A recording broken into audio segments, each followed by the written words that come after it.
जय जोहार, नमस्कार। छत्तीसगढ़िया न्यूज़ देख रहे हैं आप। छत्तीसगढ़ की तमाम बड़ी खबरों को विस्तार से बताएंगे, जिसमें आज की पहली बड़ी खबर है। केंद्र सरकार ने राज्य और केंद्र शासित प्रदेशों को जीनोम सीक्वेंसिंग को बढ़ाने के लिए अनुमति दी है और प्रदेश में बढ़ते हुए कोविड की स्थिति पर नजर रखने के परामर्श दिया है और पूरे सतर्कता के साथ ढिलाई बरतने को कहा है। इस संबंध में केंद्र सरकार के स्वास्थ्य विभाग के सचिव ने सभी राज्यों और केंद्र शासित प्रदेशों के सचिव और शासकों को पत्र लिखा है। उन्होंने कहा कि दक्षिण मध्य एशिया, चीन जैसे देशों में कोरोना संक्रमण फिर से बढ़ रहा है, जहां चुपचाप ट्रैकिंग और इन सभी बातों को ध्यान रखते हुए इनकी देखरेख करनी चाहिए। और उन्होंने ये भी कहा कि सभी पात्र लोगों को कोविड का टीका लगवाने के लिए लोगों से अपील की जाए।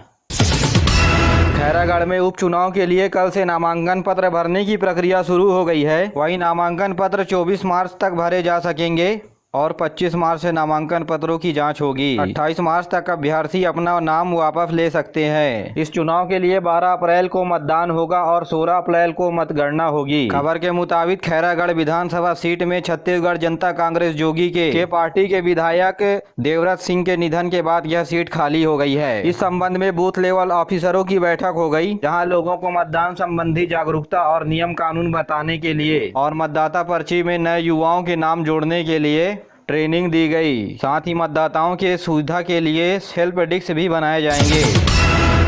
रंग प्रेम का त्यौहार होली पूरे प्रदेश में बीते दिनों बड़े धूमधाम के साथ मनाया गया। पूरा प्रदेश रंग और उत्साह के प्रेम में सराबोर नजर आया। दिन भर लोग मस्ती में डूबे रहे और नगाड़ा की थाप पर फाग गीत गाते हुए दिखे। शहर हो या गांव, घूम घूम कर एक दूसरे टोली को रंग लगाते हुए एक बधाई देते हुए नजर आए। इस साल कोरोना संक्रमण कम होने की वजह से लोगों का उत्साह रंग के प्रति अधिक देखने को मिला और छोटे बच्चे पिचकारी से आने जाने वाले लोगों को पिचकारी मारकर आनंद लेते हुए नजर आए। वहीं पर्यावरण कार्यकर्ताओं ने लोगों को सूखा होली खेलने के लिए आग्रह किया और संस्थाओं के पदाधिकारियों ने एक दूसरे को गुलाल लगाकर होली की शुभकामनाएं दी। छत्तीसगढ़ में बस्तर से लेकर के सरगुजा तक होली के अलग अलग रंग नजर आए, जहां जनजातीय क्षेत्रों में होली की अलग अलग परंपरा और संस्कृति देखने को मिला। बस्तर में होली की शुरुआत फागुन मेला से होती है। शुद्ध माटी और पलाश के फूल के रंग दंतेश्वरी माता मंदिर में और अन्य देवी देवताओं के प्रतीकात्मक स्वरूपों में चढ़ाए जाते हैं और होली के अवसर पर प्रदेश भर के चौक चौराहों पर पुलिस के द्वारा कड़ी निगरानी रखी गई थी। छत्तीसगढ़ में शिक्षा विभाग के द्वारा स्कूलों में विकास खंडों के आधार पर ग्रीष्मकालीन अवकाश में कटौती करवाने के लिए विशेष अभियान चलाया जाएगा। इस संबंध में जिला शिक्षा अधिकारियों को निर्देशित कर दिया गया है। उनका कहना है कि ग्रीष्मकालीन अवकाश में कटौती करने के बाद बच्चों में पढ़ाई की कमी को दूर किया जा सकता है और इस कार्यक्रम का निरीक्षण बाहरी समितियों के द्वारा किया जाएगा। अंतर्राष्ट्रीय किशोर सप्ताह बाल सप्ताह 20 मार्च से 26 मार्च तक मनाई जाएगी। इस दौरान पत्र पत्रिकाओं के माध्यम से एवं सूचनाओं के माध्यम से किशोरों के दलों को उन्हें अपने स्वास्थ्य के प्रति जागरूक किया जाएगा ताकि वे अपने किशोर अवस्था को सफल बना सकें। और इस सप्ताह का विषय है परिवर्तन। एशिया का सबसे बड़ा और छत्तीसगढ़ का पहला समुद्री फॉसिल्स पार्क मनिंद्रगढ़ में बनने जा रहा है। 25 करोड़ साल पुराने समुद्री फॉसिल्स के समुद्री संग्रहण की खोज के बाद उसे संरक्षित कर लिया गया है। इसके बाद इसे लोगों को दिखाने के लिए पार्क का निर्माण वन विभाग के अधिकारियों के द्वारा किया जा रहा है। हालांकि वन विभाग के द्वारा अधिकारियों के प्रपोजल को फाइनल कर लिया गया है और डिजाइन को हरी झंडी भी मिल गई है। 21 मार्च को विश्व वानिकी दिवस के अवसर पर सीएम भूपेश बघेल पार्क की नींव रखेंगे। पार्क का निर्माण हसदेव नदी के किनारे स्थित टाउनशिप के बाहरी क्षेत्रों के आमा खिरवा में किया जा रहा है। वन विभाग के अधिकारियों ने इस मामले पर पार्क को मेरीन फॉसिल्स पार्क का नाम दिया है। अधिकारियों के अनुसार समुद्री फॉसिल्स आमा खिरवा में होने की जानकारी वर्ष 2012 में मिली थी। जी हाँ, समुद्री फॉसिल्स का तात्पर्य है कि समुद्री जीव जंतु जो करोड़ों वर्ष पहले यहाँ लहराते समुद्र में रहते थे तथा प्रकृति के परिवर्तन एवं पृथ्वी के पुनर्निर्माण पर समुद्र के हट जाने से उन जीवों के अंश पत्थर के नीचे दबकर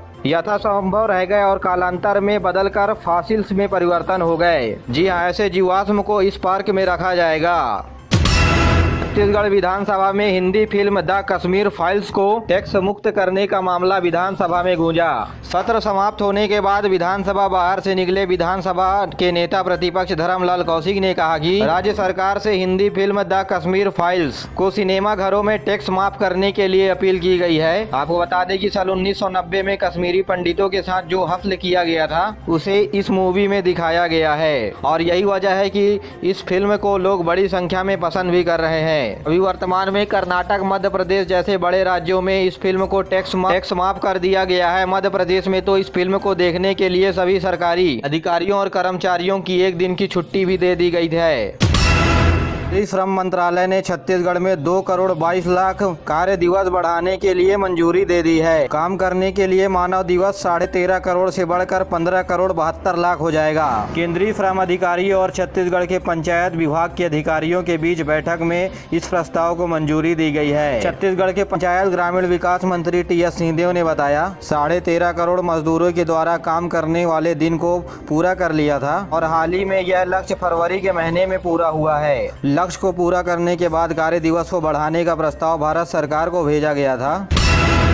मुख्यमंत्री भूपेश बघेल ने कबीर साहब की नगरी बलौदा बाजार भाटापारा में दामाखेड़ा में करीब 22 करोड़ रुपए के विभिन्न कार्य योजना का शिलान्यास किया। इसमें कबीर साहब के सौंदर्यीकरण का भी काम शामिल है। मुख्यमंत्री भूपेश बघेल ने दामाखेड़ा में लगने वाले मेले के लिए खर्च की जाने वाली राशि को 27 लाख से बढ़ा करके 50 लाख रुपए कर दिया है। साथ ही दामाखेड़ा में एक धर्मशाला और अतिथि गृह बनाने की भी मंजूरी दी। प्रवास के दौरान मुख्यमंत्री ने कबीर पंथ के प्रमुख प्रकाश मुनि जी से भी मुलाकात की। इस मौके पर गृह मंत्री ताम्रध्वज साहू, विधानसभा अध्यक्ष डॉक्टर चरणदास महंत और क्षेत्रीय विधायक शिवरतन शर्मा भी मौजूद रहे।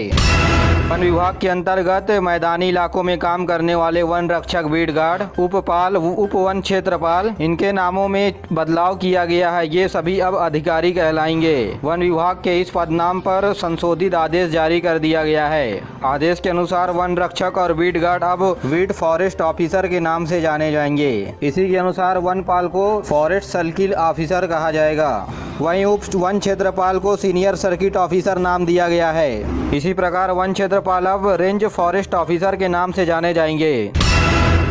प्रेम, भाईचारा और रंगों का त्योहार होली आज मनाया जाएगा। इसी तरह बीते दिनों बुराई पर अच्छाई की जीत का दहन किया गया। वहीं कई जगहों पर लकड़ी की जगह कंडों की होली भी जलाई गई। राज्यपाल अनुसुईया उइके, मुख्यमंत्री भूपेश बघेल और विधानसभा अध्यक्ष चरणदास महंत ने होली की प्रदेशवासियों को बधाई दी है। राज्यपाल अनुसुईया उइके ने कहा कि होली का त्योहार सांस्कृतिक एकता को बढ़ावा देने के लिए जरूरी है। वहीं मुख्यमंत्री ने कहा कि ऊंच नीच को छोड़कर सभी लोग आपस में होली के रंग में सराबोर नजर आते हैं। उन्होंने कहा कि कोरोना संक्रमण कम हो चुका है, लेकिन बचाव में ही हम सबकी सुरक्षा है। मुख्यमंत्री ने सभी लोगों के लिए पर्यावरण के अनुकूल होली मनाने को कहा है। वहीं आयुर्वेद यूनिवर्सिटी के डॉक्टर शुक्ला ने बताया कि रंगों में कुछ रासायनिक तत्व भी मिले होते हैं जो आंख और त्वचा के लिए हानिकारक हो सकते हैं। इसीलिए रंग और गुलाल का उपयोग करते हुए विशेष सावधानी रखनी चाहिए।